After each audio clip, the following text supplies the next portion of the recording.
The Archbishop of Uppsala has been the primate in Sweden in an unbroken succession since 1164, first during the Catholic era, and from the 1530s and onward under the Lutheran Church. Historical overview. There have been bishops in Uppsala from the time of Swedish King Ingold the Elder in the 11th century. They were governed by the Archbishop of Hamburg-Bremen until Uppsala was made an archbishopric in 1164. The Archbishop in Lund was declared primate of Sweden, meaning it was his right to select and ordain the Uppsala Archbishop by handing him the pallium. To gain independence, Folk Johansson Angel in 1274 went to Rome and was ordained directly by the Pope. This practice was increasing, so that no Uppsala Archbishop was in Lund after Olof Björnsson in 1318. In 1457, the Archbishop Johns Bengtsson was allowed by the Pope to declare himself primate of Sweden. Uppsala was originally located a couple of miles to the north of the present city, in what is today known as Gamla Uppsala. In 1273, the archbishopric, together with the relics of King Eric the Saint, was moved to the market town of Österaris, which from then on is named Uppsala. In 1531, Laurentius Petri was chosen by King Gustav I of Sweden to be archbishop, taking that privilege from the Pope and in effect making Sweden Protestant. The archbishop was then declared primus inter pares, i.e., first among equals. The archbishop is both bishop of his diocese and primate of Sweden. He has, however, no more authority than other bishops, although in effect his statements have a more widespread effect. In 2000, the Archbishop of Uppsala was aided in the diocese by a bishop of Uppsala, currently Ragnar Pesenius.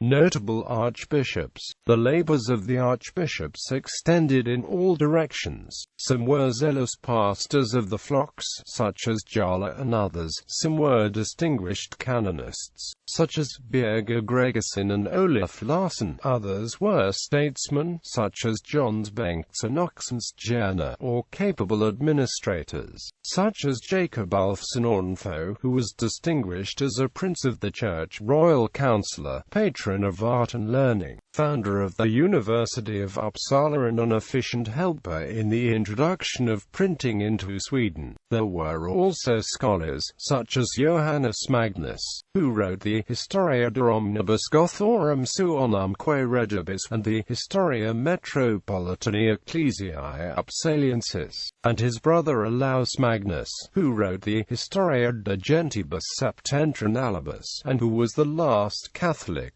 Archbishop of Uppsala. The archbishops and secular clergy found active co-workers among the regular clergy. Among the orders represented in Sweden were the Benedictines, Cistercians, Dominicans, Franciscans, Brigittines and Carthusians. A Swedish Protestant investigator, Carl Silfverstolp, wrote, "The monks were almost the sole bond of union in the Middle Ages between the civilization of the North and that of Southern Europe, and it can be claimed that the active relations between our monasteries and those in southern lands were the arteries through which the higher civilization reached our country." See Birger Gregersen, Nils Ragvaldsson, Johns Bengtsson, Jacob Alfsson, Gustav Troll, Johannes Magnus, Laurentius Petri, Abraham Angelmanus, Olaus Martini, Petrus Canisius, Laurentius Paulinus Gothus, Johannes Canutilinius, Eric Banzelius the Elder, Hakin Spegel, Matthias Stuchius, Uno von Troil, Jacob Axelsson Lindblom, Johann Olaf Wallen, Carl Fredrik F. Wingard, Henrik Reuterdahl, Anton Niklas Sundberg and Nathan Soderblom.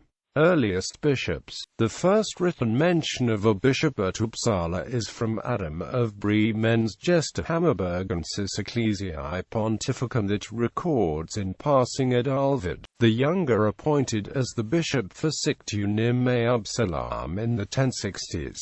Swedish sources never mention him either in Sigtuna or Uppsala. The medieval Annalsuchici Mediaevi in the 13th century legend of St. Botvid mentions some Henry as the Bishop of Uppsala in 1129, participating in the consecration of the saint's newly built church. He is apparently the same Bishop Henry who died at the Battle of Fotevik in 1134, fighting along with the Danes after being banished from Sweden. Known from the Chronicon Roskilden's written soon after his death and from Saxo Grammaticus's Gesta Danorum from the early 13th century. He had fled to Denmark from Sigtuna. Also he is omitted from, or at least redated in, the first list of bishops made in the 15th century. In this list, the first bishop at Uppsala was Sveronius, succeeded by Nicolaus, Sveno, Henricus and Copmanus. With the exception of Henricus, the list only mentions the names archbishops before the Reformation, 12th century 1164 to 1185 Stephan, 1185 to 1187 Johannes. Johanna was ordained by the Archbishop of Lund, Absalon by November 1185. In 1187, a ship from the pagan Estonia entered Mälaren, a lake close to Uppsala, on a plundering expedition. It sailed to Sigtuna, a prosperous city at that time, and plundered it. On its way back, barricades were set up at the only exit point at Almarestakit to prevent the ship from escaping. Johanna was there also. As the ship struggled to pass through, Johannes were among those killed. 1187 to 1197 Petrus. He was ordained by Absalon. Sweden got a new king, Sverker II of Sweden in 1196, who was related to the Danish royal court, whereby Absalon extended his authority over Sweden. When Petrus in 1196 elected 3 bishops, Absalon requested that the Pope decide since the bishops were the sons of other priests, and this was not allowed by papal decree. He also mentioned that several Swedish bishops refused to travel to his synods. Absalon was an authoritative person whom the Pope trusted and gave him rights, but by the time the message reached Uppsala, Petrus had already died. 13th century 1198 to 1206 Olo Vilambatunga. In 1200, Pope Innocent III demanded that church estate be free from the king's taxes and that clerics be judged only by bishops and prelates, and not civil courts and judges. This was a step in the separation between worldly and spiritual matters, which the Swedish Church had not yet taken. Innocent also demanded that Toelovi dismiss the 2 bishops ordained by Petrus. When Uppsala burnt in 1204, Olav's pallium was burnt and he sent a request to Innocent III for a new one to be made. 1207 to 1219 Valerius. Valerius was most likely the son of a churchman, and the Archbishop of Lund appealed the election to Rome. The Pope allowed a dispensation for Valerius on the grounds that there was no other suitable candidate and because Valerius was known as a learned man with good customs and virtues. Valerius joined sides with the king Sverker II of Sweden, who belonged to the House of Sverker. The House of Sverker was one of the antagonists in a civil war that had been going on and off since 1130. In 1208, the opposing side, the House of Erik, besieged the capital Stockholm. Sverker and Valerius fled to Denmark. Sverker gathered a small army in Denmark and tried to conquer Sweden but was killed. Valerius then decided to accept King Erik X's authority, and as a result was allowed to return to Uppsala, where he crowned Erik X in 1210. Pope Innocent III sent a letter to Valerius where he proclaimed the procedure to be unauthorized and unlawful, but it seems to have had little impact. 1219 to 1234 Olov Basatoma, N.A. 1236 to 1255 Jala. He was one of the first known Swedish students at the University of Paris. As Archbishop, he established several clerical regulations. 1255 to 1267 Lars. Lars was recruited from the recently established Franciscan monastery in Enköping and was most likely a foreigner. The Pope expressed trust in the recently crowned Swedish monarch Birger Jarl, who, unlike his predecessors, had promised to support the Church by granting it freedom from taxes and establish missionaries to yet unchristianized parts, or parts who had returned to paganism, specifically Finland and the Baltic states.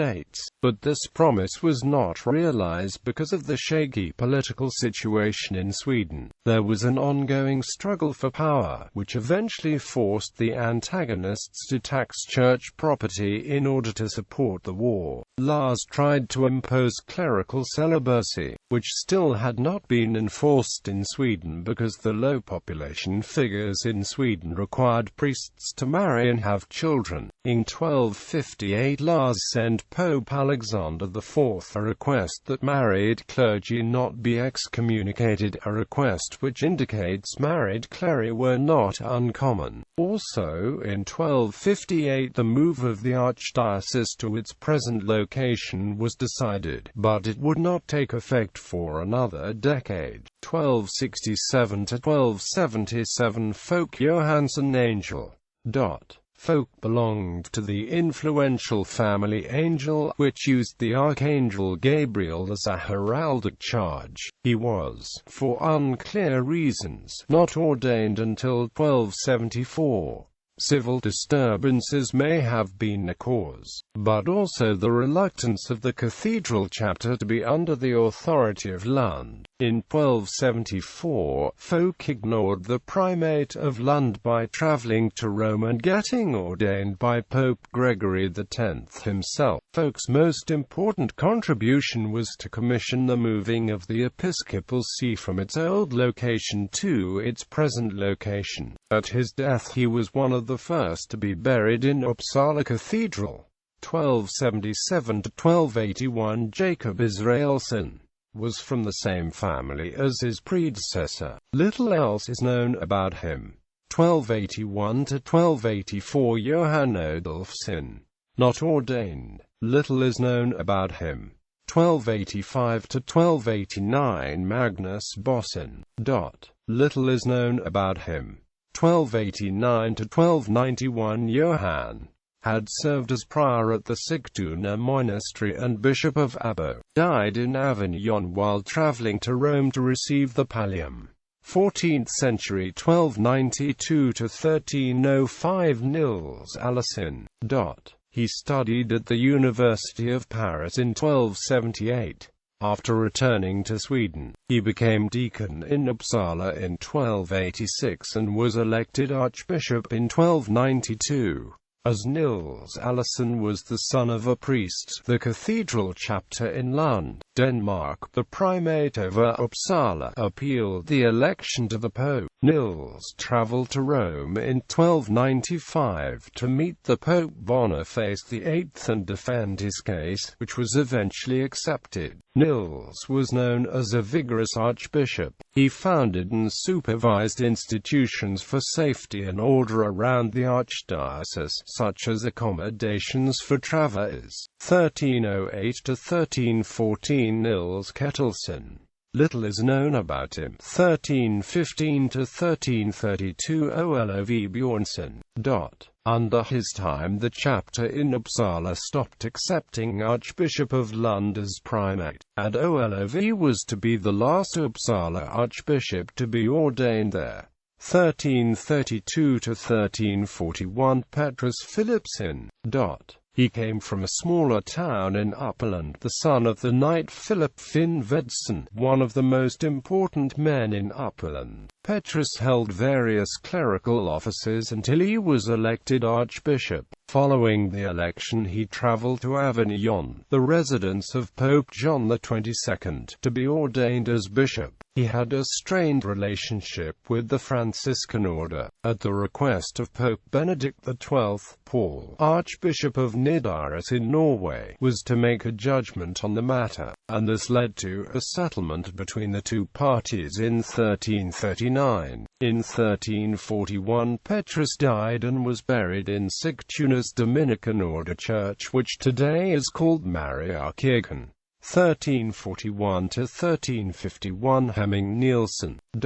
At the death of Petrus, Pope Benedict XII wished to occupy the archbishop's seat through commission, but following Hemming's election by the cathedral chapter, Hemming traveled to Avignon and persuaded Benedict to ordain him bishop. During his time, he helped in the political world, made a visitation through Norway and established Uppsala ecclesiastical records. His last will shows that he was also quite wealthy.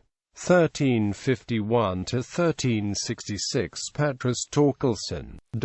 The first mention of him is from 1320, when he was vicar in Farentuna. He was Chancellor of the King Magnus II of Sweden in 1340 and continued to support him through the 1360s when Sweden was in a civil war. In 1342, he was appointed Bishop of Linköping, where he assisted the building of the Linköping Cathedral. He was assessor during King Magnus' monetary transactions, among them the repayment of a loan Magnus had made from the church. After the new King Albert of Sweden took power, Petrus supported him as well. 1366 to 1383 Birger Gregerson was known as a vigorous archbishop. He was also a supporter of the Swedish, highly revered, St. Birgitta, and wrote a biography of her. He also wrote in honor of her and of St. Botvid, another Swedish saint.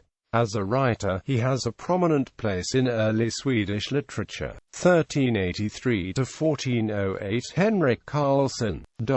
Was also friends with St. Birgitta in Rome and took part in the important political decisions during his years as archbishop, such as the Kalmar Union in 1397.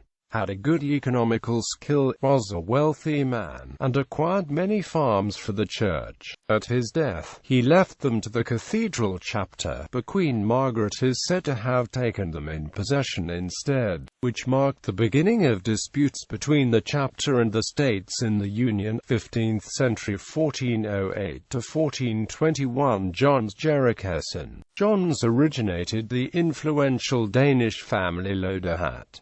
His uncle was Bishop of Roskilde and a former Chancellor of the Queen. Johns himself became, thanks to his family's royal connection, Chancellor to the King of Scandinavia, Eric of Pomerania. At the death of the Archbishop Henrik, King Eric appointed Johns, who had no connection to Uppsala, as new archbishop without regards to the candidates of the chapter. During his time, Johns paid little respect to the duties of archbishop. He embezzled church property and mistreated church officials. Eventually, the chapter complained to the Pope, who conducted an investigation and dismissed Johns Jerikesson in 1421. 1421 to 1432 Johan Håkansson was originally a monk at Vadstena Monastery. As archbishop, he freed clericals of taxation, and built a permanent house for the archbishop. 1432 to 1438 Olov Larsson. 1433 to 1434 Arnold of Bergen was Bishop of Bergen, Norway, and was never ordained as archbishop. When Olaus Laurenti was elected by the chapter to become Archbishop of Uppsala and Sweden, the Swedish King Eric of Pomerania was displeased because he was not consulted and therefore decided that Arnold of Bergen should become Archbishop. In 1433, while Olaus Laurenti was in Rome to be ordained, Arnold moved into the archbishop seat in Uppsala despite protests from the chapter. The quarrels were resolved when Arnold died in 1434. Then the king decided to accept Olaus Laurenti, who had just returned from Rome. 1438 to 1448 Niels Ragvaldsson. 1448 to 1467 Johns Bengtsson. 1468 to 1469 Tord Pedersen. 1469 to 1515 Jacob Ulfsson. 1515 to 1517 and 1520 to 1521 Gustav Trolle. Gustav Eriksson Trolle was a controversial person. He was disputed with the king, since he was a supporter of the Danish king Christian II. In 1515 he was removed from office, but barricaded himself in the archbishop's mansion fortress at Almarestaket, until an assembly of chancellors ordered its destruction in 1517. In 1520, Danish King Christian conquered Swedish territory, and Gustav was reinstated. However, King Christian's reign in Sweden lasted but 1 year, and in 1521 Gustav was forced to flee to Denmark to seek refuge. When the Pope months later received news of the deposition of Trolle, he ordered the reigning Swedish King Gustav Vasa to reinstate Trolle, not realizing the severity of the matter. Not being allowed to have his selected archbishop consecrated, King Gustav Vasa in effect broke away from the Catholic tradition, making Sweden a Lutheran nation starting 1531. Archbishops during the Reformation, 1523 to 1544 Johannes Magnus. Magnus was the last Catholic archbishop. He was selected to be archbishop in 1523, but the Pope deemed the disposal of Gustav Trolle unlawful, and demanded he should be reinstated. Gustav Vasa then broke with the Church, and ordained Johannes Magnus in his own ceremony. But before long, Magnus expressed his disapproval of Lutheran teachings, and Gustav Vasa sent him to Russia as a diplomat in 1526. Gustav Vasa appointed a new archbishop, Laurentius Petri, in 1531, and Johannes realized that his time as archbishop was over. He traveled to Rome, where he settled for the remainder of his life. 1544 to 1557 Olaus Magnus, brother of the previous, with whom he was in exile in Rome. After the death of his brother, Olaus was consecrated by the Pope in 1544, but he never returned home. He was the last Swedish archbishop to get papal consecration. Staying in Rome, Olaus wrote several highly regarded works about Scandinavia that still interest readers today. He also had published works by his brother Johannes.